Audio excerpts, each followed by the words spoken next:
स्वागत है आपको एक बार फिर से मेरे YouTube चैनल पर। तो आज क्लास 11 के रसायन विज्ञान अभ्यास 3 में आज हम लोग पढ़ेंगे विकर्ण संबंध क्या होता है और ब्लॉक कितने प्रकार के होते हैं। पिछले भाग में हम लोग पढ़े थे आंतरिक संक्रमण तत्व की विशेषताएं क्या हैं, आंतरिक संक्रमण तत्व कितने प्रकार के होते हैं, पिछले वीडियो में बताया गया था। यदि उस भाग का वीडियो आप नहीं देखे होंगे तो प्लेलिस्ट में वीडियो है, वहां से जाकर के उस भाग का वीडियो देख सकते हैं। तो इस भाग में जो हम लोग पढ़ेंगे क्या है, विकर्ण संबंध। विकर्ण संबंध क्या है तो बहुत आसान है, बस थोड़ा सा आपको ध्यान देना है। द्वितीय आवर्त के कुछ तत्व के गुण तृतीय आवर्त के कुछ तत्वों के गुण से मिलते हैं। मतलब द्वितीय आवर्त के जो कुछ तत्व हैं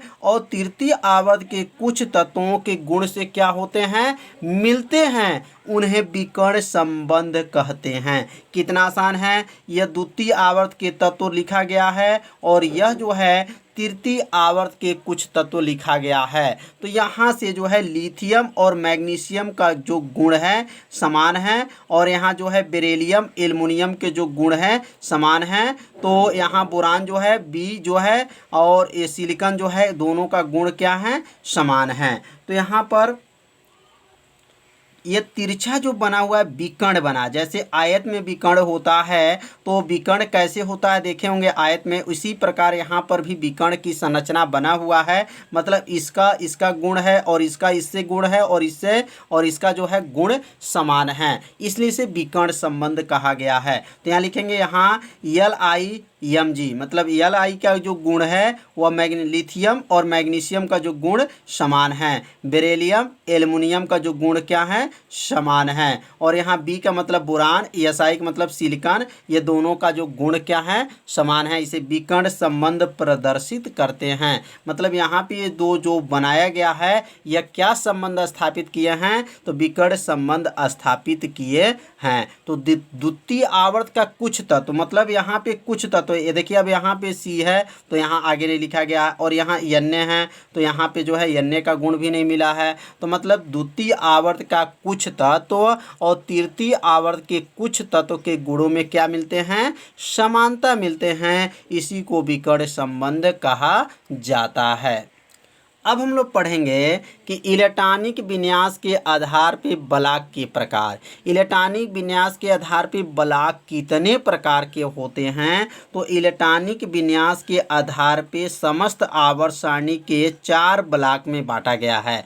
मतलब इलेक्ट्रॉनिक विन्यास के आधार पे जो है ब्लॉक जो होते हैं वह 4 प्रकार के होते हैं। पहला का नाम है S ब्लॉक, दूसरा का नाम है P ब्लॉक और तीसरा का नाम है D ब्लॉक और चौथा का नाम है F ब्लॉक। मतलब इलेक्ट्रॉनिक विन्यास बताया जा चुका है जिसमें S P D F होता है और S पे 2 इलेक्ट्रॉन होते हैं, P पे 6, D पे 10 और F पे 14 इलेक्ट्रॉन उपस्थित होते हैं। तो अब S ब्लॉक क्या है, तो इसमें लिखेंगे S ब्लॉक, इस ब्लॉक के अंतर्गत वे तत्व आते हैं जिनका अंतिम इलेक्ट्रॉन S उपकोष में क्या होता है, प्रवेश करता है, S ब्लॉक कहलाते हैं। इसी प्रकार D ब्लॉक भी लिख सकते हैं, S P D F है, यहाँ उत्तर बना सकते हैं। बस यहाँ S उपकोष के जगह पे P उपकोष में प्रवेश करता है, P ब्लॉक कहलाते हैं। D उपकोष में प्रवेश करता है, D उपकोष कहलाते हैं। F उपकोष में प्रवेश करता है तो S उपकोष कहलाते हैं। मतलब बहुत आसान है। S ब्लॉक की परिभाषा, P ब्लॉक की परिभाषा, D ब्लॉक की परिभाषा और F ब्लॉक की परिभाषा बना सकते हैं। तो अब यहाँ लिखेंगे S ब्लॉक के तत्वों को आवर्त तथा वर्ग निकालने का नियम। यह जो है मोस्ट IMP है, जो कंपटीशन में हमेशा पूछा जाता है कि S ब्लॉक बलाक का अगर कोई तत्व है तो उसके आवर्त किस आवर्त में होंगे और किस वर्ग में होंगे वो निकालने का आपको नियम बताया जाएगा। तो जैसे मान लीजिए ये सोडियम है। अब सोडियम अगर पूछ दिया जाए किस आवर्त में होगा या किस वर्ग में उपस्थित है देखना चाहते हैं तो लिखेंगे पहले इलेक्ट्रॉनिक विन्यास लिखेंगे। क्या लिखेंगे? इलेक्ट्रॉनिक विन्यास। और यहाँ लिखेंगे 1s2 2s2 2p6 3s1। यह जो है इलेक्ट्रॉनिक विन्यास इसका निकाला गया है। तो इलेक्ट्रॉनिक विन्यास का जो है वीडियो अपलोड है, यदि आप नहीं देखे होंगे और इलेक्ट्रॉनिक विन्यास निकालना नहीं जानते हैं तो प्लेलिस्ट में वीडियो है, वहां से जाकर के इलेक्ट्रॉनिक विन्यास निकालना सीख लीजिए। तो यहाँ पर 11 इलेक्ट्रॉन जो है मतलब 2 8 1 जो लिखा गया है, मतलब पहला कक्षा में 2 इलेक्ट्रॉन भरेंगे और दूसरा कक्षा में 8 इलेक्ट्रॉन और तीसरे में 18 होते हैं, लेकिन यहाँ टोटल 11 इलेक्ट्रॉन हैं तो 2 पहले भरेंगे, उसके बाद 8 भरेंगे, उसके बाद से 1 भरेंगे। तो अब यहाँ पे जब इलेक्ट्रॉनिक विन्यास निकाल लेंगे तो निकालने के बाद यहाँ देखेंगे 3 है, तो यह 3 जो लास्ट में जो 3 आया है तो आवर्त कितने हो गए? 3 हो गए। कितने आसान है? आवर्त 3 हो गए।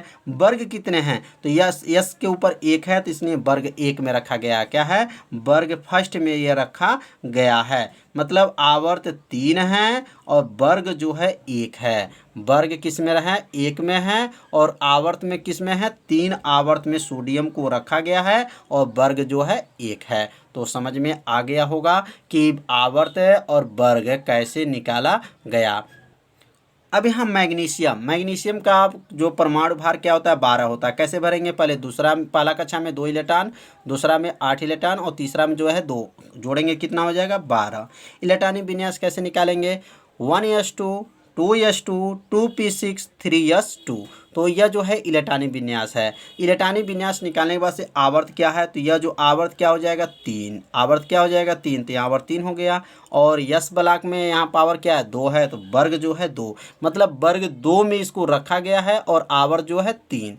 मतलब मैग्नीशियम में जो है जो आवर्त सारणी बना हुआ है उस आवर्त में जो है तीसरे आवर्त में है और वर्ग जो है दूसरे वर्ग में है, मैग्नीशियम उपस्थित हैं। तो समझ में आ गया होगा। अब हम लिखेंगे पी ब्लॉक। पी ब्लॉक क्या है? तो बहुत आसान है। तो पी ब्लॉक की परिभाषा तो बताए हैं कि इस ब्लॉक के अंतर्गत वे तत्व आते हैं जिनका अंतिम इलेक्ट्रॉन पी उपकोष में क्या होता है? प्रवेश करता है। पी ब्लॉक के तत्व कहलाते हैं। अब पी ब्लॉक के तत्वों का आवर्त वर्ग निकालने का विधि क्या है? नियम क्या है? बहुत आसान है ये भी। तो यहाँ लिखेंगे पी ब्लॉक के तत्वों के आवर्त तथा वर्ग निकालने का नियम। जैसे यह 5b लिखा गया है। अब यह 5 जो बी बोरान है, यह इसका इलेक्ट्रॉनिक विन्यास जो संरचना होगा 2,3, माने पहला कक्षा में 2 इलेक्ट्रॉन और दूसरा कक्षा में जो है 3 इलेक्ट्रॉन। इसका इलेक्ट्रॉनिक विन्यास कैसे निकलेगा? 1s2 2s2 2p1। अब यहाँ इसको जोड़ेंगे तो 2 2 4 1 5 इलेक्ट्रॉन उपस्थित है। अब यह आवर्त तो ये बता देगा, लास्ट वाला जो है 2 है तो इसमें आवर्त किस में है? आवर्त 2 है। वर्ग अगर निकालना है तो वर्ग याद रखिएगा, जब पी ब्लॉक का रहता है तो 12 में 1 जोड़ लेंगे। क्यों 1 जोड़ेंगे? क्योंकि पी के ऊपर 1 है। तो 12 में 1 जोड़ेंगे तो क्या होगा? 13 हो जाएगा। यह याद रखने, पी ब्लॉक में 12 को जोड़ना है और यह जो 1 कहाँ से आ गया? पी के पावर 1 है तो 1 जोड़ेंगे, 12 और 1 13। वर्ग जो है 13 में इसको रखा गया है। जैसे नाइट्रोजन का क्या होता है? n आपका और साथ इसका होता है 2,5 लिखेंगे, 1s2 2s2 2p3। अब आवर्त क्या है? तो आवर्त तो 2 हो जाएगा। वर्ग क्या होगा? तो 12 में 2 और 3, पी के पावर क्या है? 3 है तो 12 3 जोड़ेंगे तो क्या होगा? 15। मतलब वर्ग 15 में जो है नाइट्रोजन को रखा गया है और आवर्त किस में है? 2 आवर्त में इसको रखा गया है। तो यह 12 मतलब पी ब्लॉक में याद रखेंगे 12 को लेना है और ये पी के पावर जितना रहेगा इसमें जोड़ देंगे तो वर्ग निकल जाता है। अब यहाँ पे ऑक्सीजन है। ऑक्सीजन का जो इलेक्ट्रॉनिक संरचना 2,6 होगा, इसका 1s2 2s2 2p4 होगा। तो यहाँ आवर्त क्या होगा? तो लास्ट में जो 2 है तो आवर्त तो 2 हो जाएगा। वर्ग क्या होगा? तो 12 में क्या जोड़ेंगे? 4 जोड़ लेंगे तो 12 4 क्या हो गया? 16। मतलब 16 वर्ग में इसको रखा गया है। किसको? ऑक्सीजन को। 12 याद रखेंगे, पी ब्लॉक है तो 12 में 12 को ले लेंगे और ये जो पी के पावर जो जितना रहेगा जोड़ लेंगे, 12 4 4 16 हो जाएगा। इसी तरह एल्युमिनियम, एल्युमिनियम को क्या होगा 1s2 2s2 2p6 3s2 3p1। अब यहाँ आवर्त क्या है, तो आवर्त जो है 3 हो जाएगा। आवर्त क्या होगा 3, और वर्ग क्या होगा, तो 12 में 3 जोड़ लेंगे तो 12 3 क्या हो जाएगा 15 हो जाएगा। क्यों, क्योंकि P ब्लॉक है तो 12 और P पे जो है याद रखेंगे P के ऊपर जो है 1 है, तो यहाँ पे थोड़ा सा मिस्टेक हो गया, ध्यान दीजिएगा। P के पावर 1 है इसलिए यहाँ 1 को जोड़ेंगे, 3 नहीं जोड़ेंगे, याद रखेंगे 1 को 12 और 1 जोड़ लेंगे क्या होगा 13, मतलब वर्ग जो है 13 में जो है एल्युमिनियम रहेगा। तो समझ में आ गया, आवर्त जो है 3 है और वर्ग जो होगा 13 होगा। अब यहाँ समझेंगे डी ब्लॉक। डी ब्लॉक के तत्व कैसे जानेंगे कि किस वर्ग में रहेगा और किस आवर्त में रहेगा। तो पहले डी ब्लॉक का परिभाषा क्या है, इस ब्लॉक के अंतर्गत वे तत्व आते हैं जिनके अंतिम कोष का इलेक्ट्रॉन डी उपकोष में प्रवेश करता है। मतलब इस ब्लॉक के जो अंतर्गत वे तत्व आते हैं जिनका जो अंतिम जो कोष होता है वह किस में होता है, डी उपकोष में प्रवेश करता है, डी ब्लॉक कहलाता है। अब डी ब्लॉक के तत्वों का आवर्त तथा वर्ग निकालने का नियम क्या है, तो यहाँ पर जैसे डी ब्लॉक के तत्व को जब यहाँ इलेक्ट्रॉनिक विन्यास निकालेंगे तो उसका आवर्त और क्या है वर्ग पता चल जाएगा। तो यहाँ पर 21 का जो है इलेक्ट्रॉनिक विन्यास क्या होगा 2, 8, 8 + 1, 2 हो जाएगा। इसका इलेक्ट्रॉनिक विन्यास कैसे निकालेंगे 1s2 2s2 2p6 3s2 3p6 3d1 4s2। यह जो है इलेक्ट्रॉनिक विन्यास निकाला गया है किस परमाणु क्रमांक का, 21 का परमाणु क्रमांक का निकाला गया है। तो यह जो लास्ट में जो 4 आया है तो आवर्त क्या हो जाएगा 4, आवर्त क्या है 4 होगा। और वर्ग तो याद रखेंगे डी जो है डी ब्लॉक में जब भी वर्ग निकालेंगे तो 2 और 1 को जोड़ेंगे, 2 मतलब 2 हमेशा रहेगा, 2 रहेगा और यस के पावर जो है